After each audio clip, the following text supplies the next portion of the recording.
Apresentado por Marcos Mion, o Criança Esperança, que foi ao ar essa semana na Globo, foi muito mal de audiência. Muito mal. Se no começo, lá atrás, anos atrás, na época do Renato Aragão, o Criança Esperança chegava a dar 32, 35 pontos de audiência, todo mundo assistindo, todo mundo colaborando. Olha, nessa edição que foi ao ar essa semana, deu apenas 11%, um terço da audiência. Mas por que caiu tanto, hein? Bem, meus amigos, é chegada a hora de falarmos em Marcos Mion, que apresentou sozinho essa edição do Criança Esperança. Será que foi por culpa dele? Eu vou te responder, nós vamos refletir a respeito disso, mas antes eu peço para que você dê um like nesse vídeo e se inscreva no canal. Combinado? Então vamos lá. Primeiramente, eu queria entender por que a mídia via o Marcos Mion como a grande contratação, a melhor contratação que a Globo fez, o melhor apresentador de programas de auditório da Globo.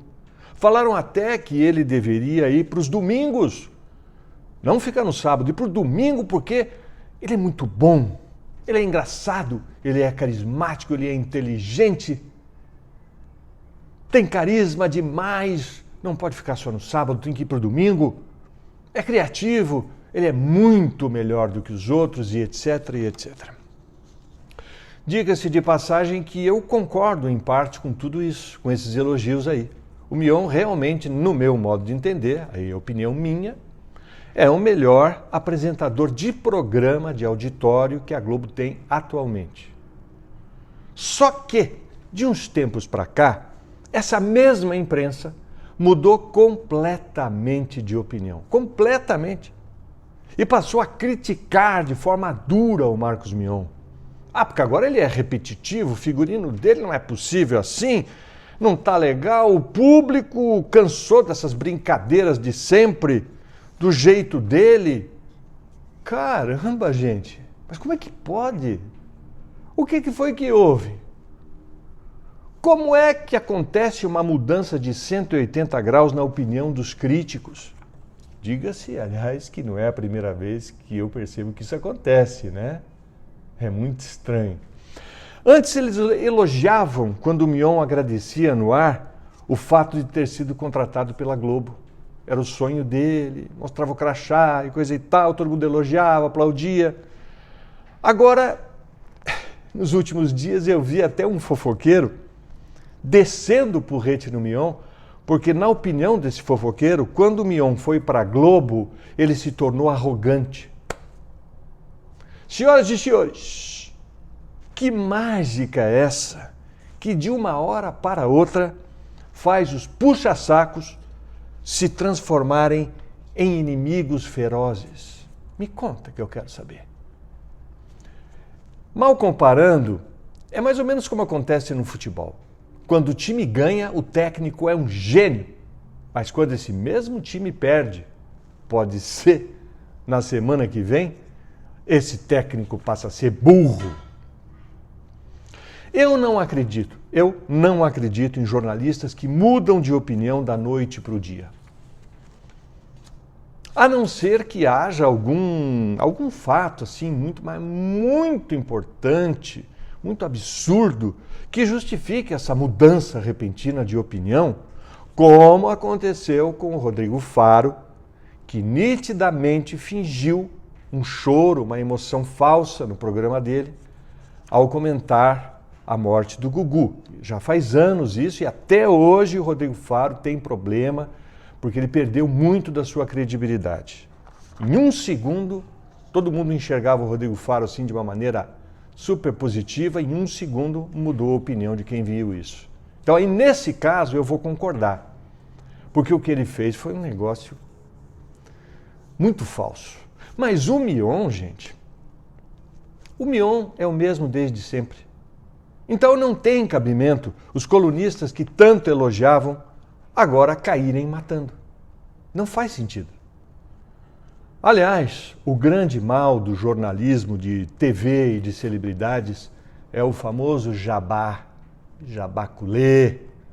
Eu não vou explicar agora, que vocês sabem, mas eventualmente, se você não sabe, você pode procurar no Google o que é o jabá no meio de comunicação. Tem gente que ganha para falar bem e tem gente que ganha para falar mal. E às vezes, aquele que ganhava para falar bem começa a ganhar para falar mal dos mesmos. Entende? Não são todos. Não são todos ainda bem. Mas vou dar só um exemplo aqui, porque é um cara que eu acompanho, mas eu estou proibido de falar o nome dele. Porque se eu falar o nome dele, vai me processar, já disse, já avisou e tal. Mas eu acompanho os vídeos dele, jornalismo independente, né? E ele vivia descendo o porrete no Léo Dias. O Léo Dias. Aquele do Fofocalizando. Porque o Léo Dias não é sério, porque o Léo Dias recebe para falar bem não sei de quem, porque o Léo Dias não checa informação, o Léo Dias não é sério. Metendo pau no Léo Dias. Até o dia que o Léo Dias lançou um portal do Léo Dias, e começou a contratar fofoqueiros, contratar jornalistas, menos esse cara que falava mal dele. Aí esse camarada, que eu não posso falar o nome, teve a pachorra, a cara de pau, de fazer um vídeo de 15 minutos que eu assisti para ver se era... Me belisca, que eu quero ver se isso é verdade. Para elogiar o Léo Dias. Entendeu?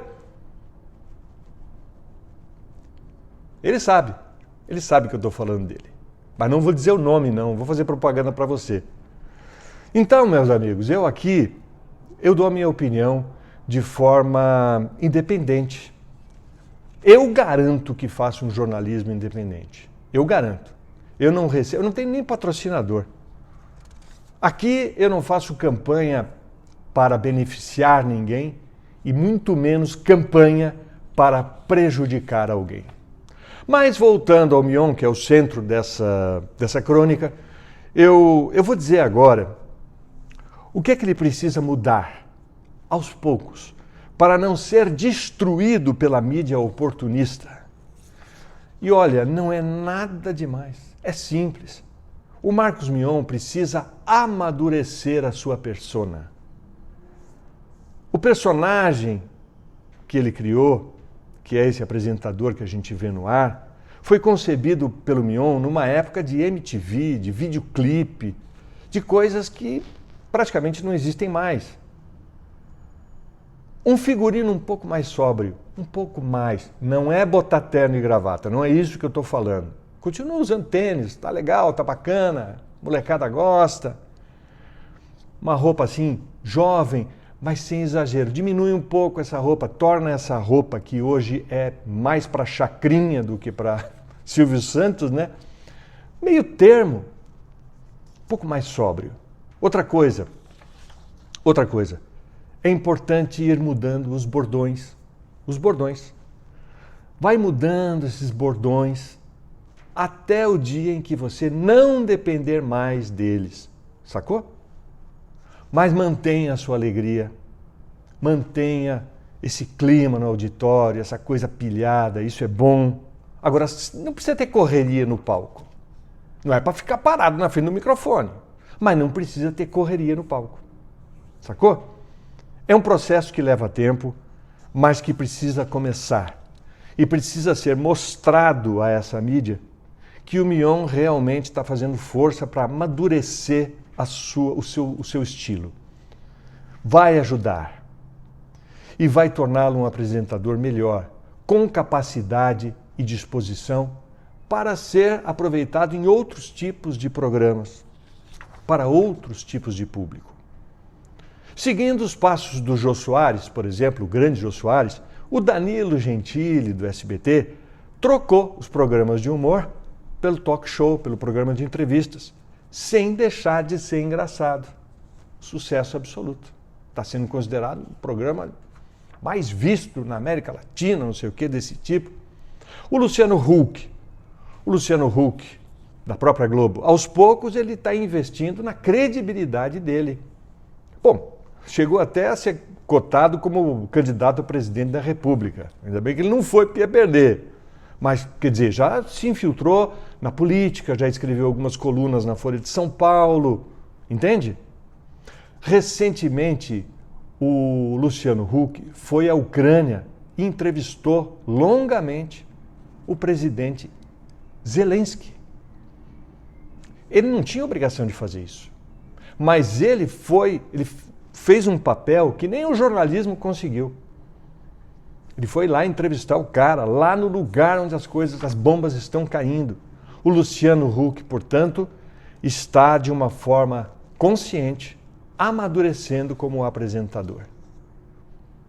Se eles conseguiram, o Mion consegue com sobra, não tenham dúvida disso. Mas eu quero saber a opinião de vocês, porque vocês é que fazem, é que aprovam ou desaprovam a maneira como os comunicadores agem e se apresentam, né? Então eu gostaria de saber de vocês, o que vocês acham disso aí? Vocês preferem o Mion exatamente como ele é hoje, sem mudar nada? Ou vocês acham que o Mion pode evoluir, precisa amadurecer um pouco mais? Escreva a sua opinião nos comentários, por favor, que eu estou curioso. Essa minha crítica aqui é construtiva, ok? Porque eu também já vi, e você também já viu, apresentadores e apresentadoras que nunca se preocuparam com isso, com essa questão de amadurecer no ar, e acabaram se dando mal. Viraram escravos de um estilo. Mas o Mion eu sei que não é acomodado e vai conseguir. A gente se fala na próxima crônica.